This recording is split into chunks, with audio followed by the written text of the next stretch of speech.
अस्सलाम वालेकुम व्यूअर्स, आप देख रहे हैं मेरा यूट्यूब चैनल m.सब्दैन आप। आज की इस वीडियो में मैं बायोस्टैट के क्वेश्चन है क्रुस्कुल विलिस टेस्ट, उसको किस तरह सॉल्व करते हैं उसका सारा मेथड आपके सामने शेयर करूंगा स्टेप बाय स्टेप।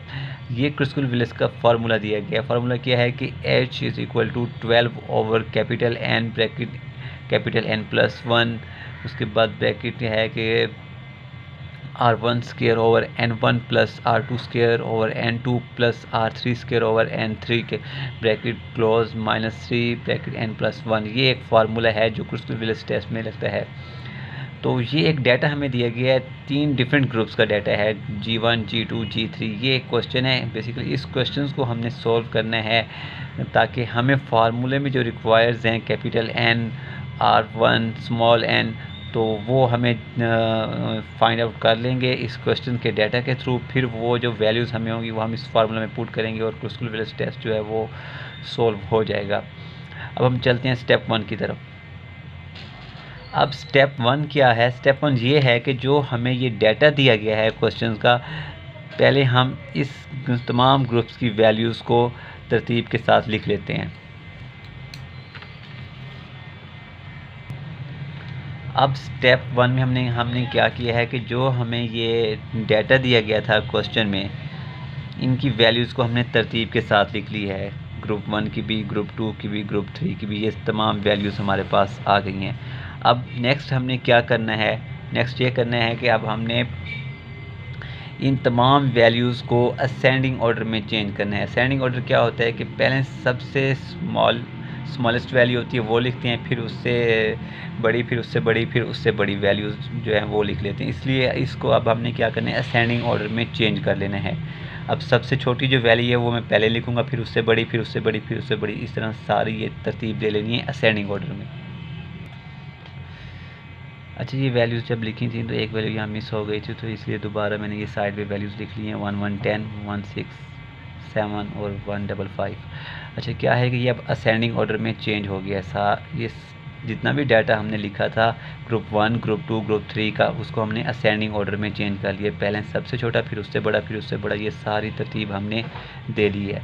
अब इसको असेंडिंग ऑर्डर में चेंज करने के बाद अब हमने क्या करनी है, अब हमने इनको पोजीशंस दे देनी है। यहाँ पर first position, second, third, fourth, fifth, इस तरह इनको पोजीशनिंग दे देनी है। पहले सारा डाटा लिख लेना है ग्रुप का, फिर उसको असेंडिंग ऑर्डर में चेंज कर लेना है, फिर उनकी पोजीशनिंग दे देनी है। अब हमने इनकी पोजीशनिंग दे दी है, ये first, second, third, fourth, fifth, six, seventh, eighth, ninth, 10th, 11th, 12th। अच्छा, इतना सब कुछ करने के बाद अब हमने क्या करना है, ये हमने किस लिए किया है मैं आपको अभी बताता हूँ कि ये पोजीशनिंग हमने इसलिए दी है कि जो हमें क्वेश्चन में डाटा दिया गया था, हम वापस वहाँ पर जाके जो भी वैल्यूज़ हैं उसके सामने उसकी पोजीशंस पुट कर सकें। अब ये देखें, हमारे पास क्वेश्चन क्या था, क्वेश्चन का ये डाटा था। अब जहाँ पर जो वैल्यूज़ होगी उसकी पोजीशन दे देंगे। अब यहाँ देखें, यहाँ क्या है 557।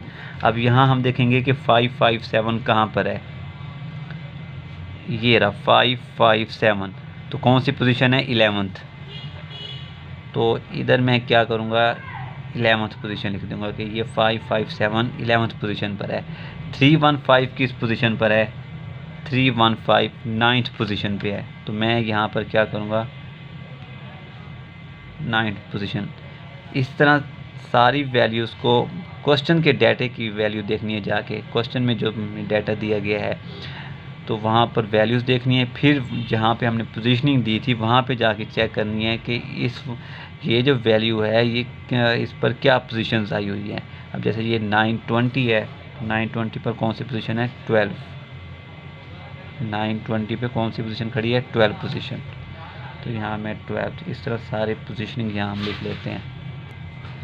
अच्छा, ये देखें, ये हमने अब सारी पोजीशनिंग दे दी है। हर डाटे के सामने जो पोजीशंस हमने निकाली थी वो हमने दे दी हैं। मतलब 557 पर 11th पोजीशन थी, 9, 12, 7, 10th, 8th। अच्छा, ये सारी पोजीशनिंग देने का मकसद क्या है, अब हमने क्या करना है, अब हमने इनकी पोजीशंस को काउंट कर लेना है। 11 प्लस 9 प्लस 12 प्लस 7, इनको प्लस करने के बाद क्या आंसर आया हमारे पास, 39। अब ग्रुप 2 की पोजीशंस को हमने क्या करना है, इनको काउंट कर लेना है। पोजीशंस को करना है, इस डाटा को काउंट नहीं करना, सिर्फ पोजीशंस को सम करना है। इस तरह ग्रुप 2 की पोजीशंस को हमने इनका सम करना है, 10 + 8 + 1 + 4, तो ये हमारे पास क्या आया 23। अब ग्रुप 3 की जो पोजीशन है सिर्फ उनको सम करने हैं, 2 + 3 + 6 + 5, तो ये हमारे पास क्या आया 16। अब इन पोजीशंस को जो हमने सम करके इनके आंसर्स लिखे हैं, ग्रुप 1 की पोजीशन के जो सम किया है उसको 39 आया है, ये 23 आया है, ये 16 आया है। तो ये हमने क्यों किया है, ये क्या है कि ये जो हमारे पास ओवरऑल वैल्यू आई है ग्रुप 1 के पोजीशंस को सम करने के बाद, ये हमारे पास क्या है रैंक सम ऑफ ग्रुप 1। ये वैल्यू क्या आई है हमारे पास, रैंक सम ऑफ ग्रुप 1। ये ग्रुप 1 का रैंक सम हमारे पास आ गया है R1, और ये इसी तरह ये हमारे पास क्या आ गया है R2 का रैंक सम, और ये हमारे पास R3 का रैंक सम।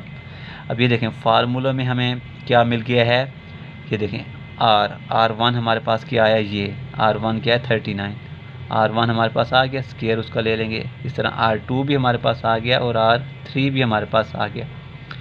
अब नेक्स्ट क्या है, क्या रह गया पीछे, कैपिटल N रह गया और स्मॉल n रह गया। अब ये कैपिटल N क्या होगा, कैपिटल N ये होगा कि ग्रुप क्वेश्चन में जितने भी ग्रुप्स हैं वो टोटल कितनी वैल्यूज़ हैं, 3 ग्रुप्स थे ना टोटल, तो इनमें जो वैल्यूज़ दी गई हैं वो टोटल कितनी है उनको काउंट कर लेते हैं। 1 2 3 4 5 6 7 8 9 10 11 12, तीनों ग्रुप में 12 वैल्यूज़ दी गई हैं, तो वो हमारे पास क्या हो जाएगा कैपिटल N। कैपिटल N कितनी 12। कैपिटल N क्या हुआ कि 3 ग्रुप्स हैं, तो इन 3 ग्रुप्स में कितनी वैल्यूज़ हैं टोटल, कितनी हैं 12 वैल्यूज़। अब हमारे पास देखें यहाँ पर उनके रैंक भी निकल आए हैं, R1 जैसे यहाँ पर फार्मूला दिया हुआ था, R1 भी आ गया, R2 भी आ गया और R3 भी आ गया, और कैपिटल N भी हमारे पास आ गया 12। अब ये स्मॉल n क्या होगा, स्मॉल n ये है कि हर ग्रुप में कितनी वैल्यूज़ दी गई हैं, वो हमारे पास क्या होगा स्मॉल n। अब ग्रुप 1 में कितनी वैल्यूज़ हैं 1 2 3 4, अब यहाँ पर स्मॉल n क्या आया हमारे पास 4। इस तरह इसमें भी 4 वैल्यूज़ हैं, तो ग्रुप 2 में जो स्मॉल n है वो भी 4, ग्रुप 3 में जो हमारे पास स्मॉल n आया वो भी 4। इस तरह हम यहाँ सेपरेट भी लिख लेते हैं N1 N2 N3 small n। अब स्मॉल n1 क्या है 4, एंड स्मॉल n2 कितने हैं, ये भी 4 और ये भी 4। अब ये देखें हमारे पास क्या हो गया, हमारे पास जो फार्मूलों में जो रिक्वायर्ड चीज़ें थी वो हमने अब इस ये हमें क्वेश्चन दिया गया था वहाँ से हमने अब फाइंड कर ली हैं। हमारे पास कैपिटल N भी आ गया है, ये देखें हमारे पास स्मॉल n की वैल्यूज़ भी आ गई हैं, हमारे पास जो R था वो भी हमने निकाल लिया, ये देखें R1 R2 और R3। अब हम फार्मूला लिखते हैं और ये वैल्यूज़ पुट करते हैं और हमारा जो आंसर होगा वो हमारे पास क्या होगा, क्रुस्कुल विलेज टेस्ट जो है वो हमारा सॉल्व हो जाएगा। अब हम स्टेप 2 क्या करेंगे, स्टेप 2 में हम यहाँ पर लिखेंगे formula.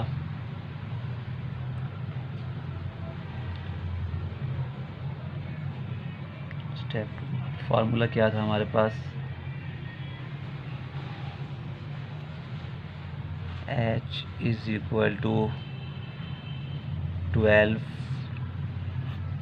Capital N bracket capital N +1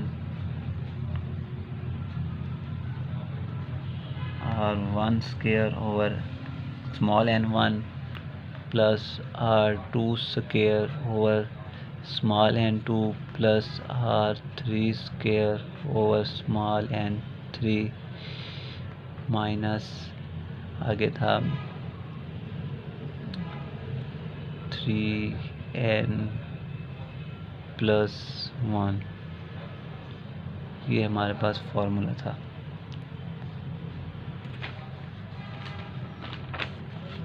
अब हम इस फार्मूला में सारी वैल्यूज़ का डाटा जो है वो पुट करेंगे। स्टेप 2 जो हमने यहाँ पर लिखा है, तो यहाँ पर H = 12 अब कैपिटल एन हमारे पास क्या है, ये देखें कैपिटल एन क्या है हमारे पास 12। तो मैं यहाँ लिखूँगा 12, फिर जैसे यहाँ पर ब्रैकेट दी हुई है, फिर क्या है कैपिटल एन, फिर मैं यहाँ 12 लिखूँगा, फिर +1 आ जाएगा। ओके, फिर ये ब्रैकेट लगी हुई है, जैसे ये R1 स्क्वायर है तो R1 हमारे पास क्या है, ये देखें R1 हमारे पास क्या है 39। अब ये देखिए R1 हमारे पास क्या आया था 39, तो यहाँ पे क्या है R1 स्क्वायर, तो यहाँ मैं लिख लूँगा 30, यहाँ पर आ जाएगा 39 का स्क्वायर। नीचे क्या है स्मॉल n1, तो स्मॉल n1 हमारे पास क्या है, स्मॉल n1 हमारे पास है 4, तो यहाँ पर 4 आ जाएगा। प्लस R2 हमारे पास क्या है, R2 हमारे पास है 23, प्लस R2 की जगह मैं लिख लूँगा 23 का स्क्वायर ओवर N2 हमारे पास क्या है, N2 हमारे पास 4 है, तो यहाँ 4 आ जाएगा। प्लस R3 हमारे पास क्या आया था, R3 क्या है रैंक सम ऑफ ग्रुप 3, वो हमारे पास 16 है, ये 16 का स्क्वायर ओवर N3 हमारे पास क्या है 4 -3, फिर कैपिटल N क्या था हमारे पास, कैपिटल N क्या था 12 +1। ये देखें सारा डाटा हमने फार्मूला में पुट कर लिया है। अब हम इसको सॉल्व कर लेते हैं। h = ये 12 वैसे आ जाएगा। अब ये 12, ये क्या है 12 + 1 क्या हो गया 13। अब इनके स्क्वायर ले लेंगे, 39 का स्क्वायर हमारे पास क्या आया, अब 39 का स्क्वायर हमने लिया तो हमारे पास जो वैल्यू आएगी वो है 15214 वैसे आ जाएगा। प्लस 23 का स्क्वायर लिया तो हमारे पास 529/4, प्लस 16 का स्क्वायर लिया तो ये आ गया 256/4, माइनस ये 3, 12 + 1 क्या हुआ 13। ओके, अब h + 12, अब 12 को मल्टीप्लाई कर देना 13 से, वो आंसर जो आएगा वो हम यहाँ लिखेंगे। 12 को 13 से जब हमने मल्टीप्लाई किया तो हमारे पास जो आंसर आया वो है 156। अब ये देखें, अब हम यहाँ पर इनका एलसीएम ले लेंगे क्योंकि 3 वैल्यूज़ हमारे पास हैं प्लस में, तो ये इनका एलसीएम क्या आ जाएगा 4 आ जाएगा। तो सब के ओवर में जो है वो 4 है, तो इसलिए एलसीएम इनका सेम 4 आ गया, तो ये ऊपर वाली वैल्यूज़ भी सेम उसी तरह आ जाएंगी। प्लस 529 प्लस 256 माइनस, अब 13 को 3 से हमने डिवाइड करना है, हमारे पास क्या आंसर आया 39। अब हमने 12 को हाँ इसको सॉल्व यहाँ पर करते जाते हैं कि 12 को हमने डिवाइड करना है 156 पर। 12 / 156, तो हमारे पास जो वैल्यू है ये वो है 0.076। अब इनको प्लस कर लेते हैं हम, 1521 प्लस 529 प्लस 256, वो हमारे पास क्या है 2306/4 -39। h = 0.076। अब ये 2306 को हमने डिवाइड कर देना है 4 पे, तो ये हमारे पास क्या आया 576.5 -39, 0.076। अब हमने इसको इसमें से माइनस कर देना है, -39 हमारे पास क्या आया 537.5। अब इसको इसमें से इसको इससे हमने डिवाइड कर देना है।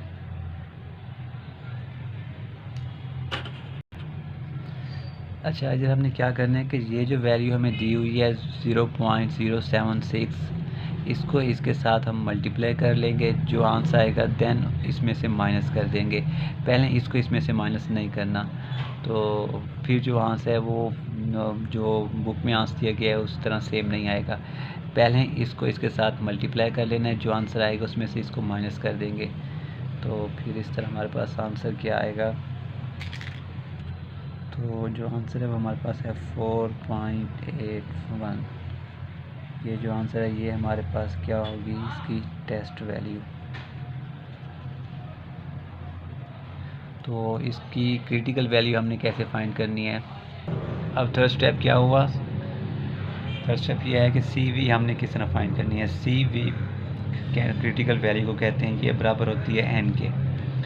अब n किसके बराबर होता है, वो बराबर होता है DF के।